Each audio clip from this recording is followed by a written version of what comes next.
Berdasarkan pemikiran Ki Hajar Dewantara tentang konsep pendidikan dan pengajaran, dapat disimpulkan bahwa pendidikan dan pengajaran merupakan satu kesatuan yang tidak dapat dipisahkan satu sama lain. Pengajaran merupakan proses pendidikan dalam memberi ilmu atau kecakapan hidup anak secara lahir dan batin.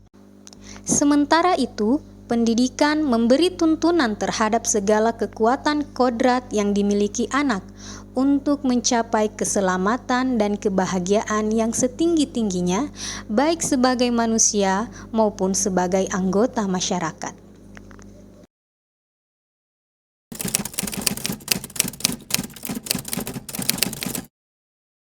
Sebelum mempelajari modul 1.1 tentang pemikiran Ki Hajar Dewantara, saya memiliki anggapan bahwa murid merupakan objek pembelajaran yang harus mengikuti seluruh proses pembelajaran di kelas sesuai dengan keinginan guru.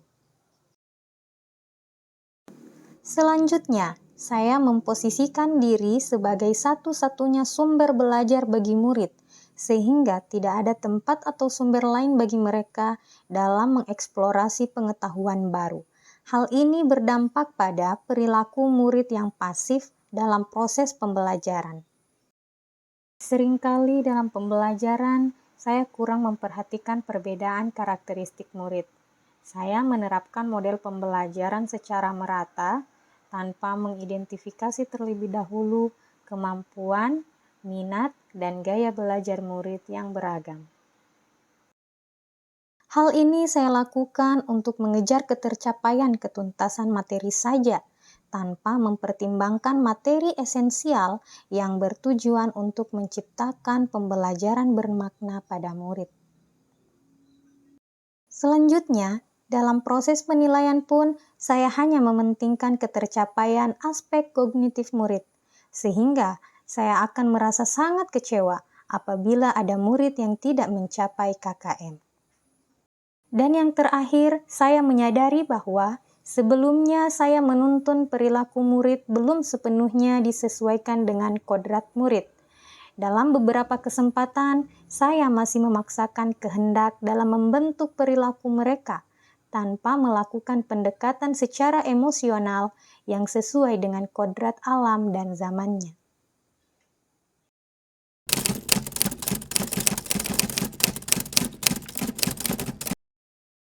Setelah mempelajari modul ini, saya merasakan perubahan dalam diri.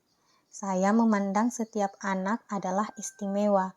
Mereka memiliki bekal, potensi, dan karakteristik yang berbeda-beda, yang masih terlihat samar-samar.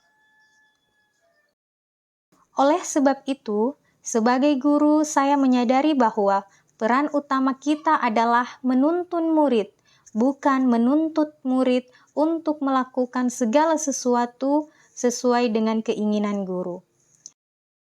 Sehingga penting bagi kita menuntun setiap kodrat yang ada pada murid, baik kodrat alam maupun kodrat zamannya, untuk membentuk manusia yang merdeka, mandiri, dan mencapai keselamatan serta kebahagiaan yang setinggi-tingginya.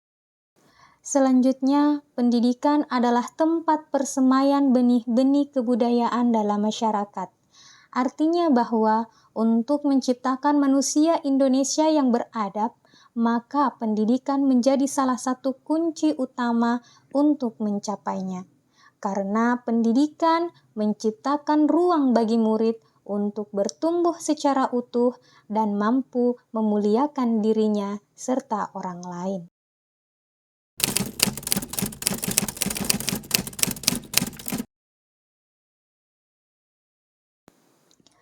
Dengan demikian, hal-hal yang akan saya terapkan sebagai langkah untuk memperbaiki pendidikan di tempat saya bertugas adalah: yang pertama, memahami murid secara emosional.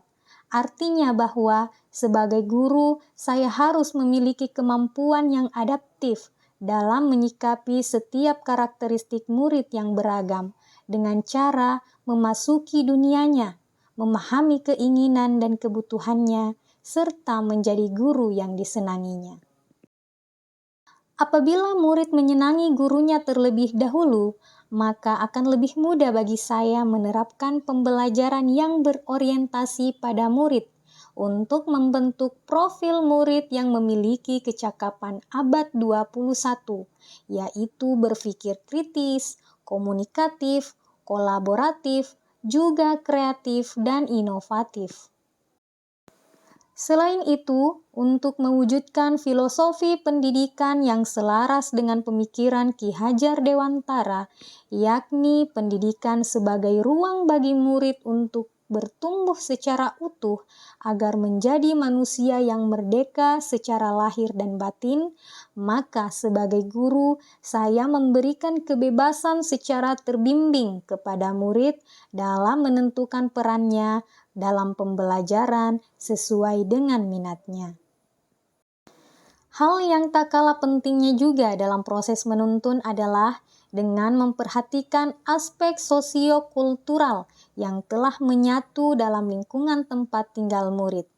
Hal ini bertujuan untuk menebalkan laku dan potensi murid ke arah yang lebih positif, serta menyamarkan laku dan potensinya yang negatif.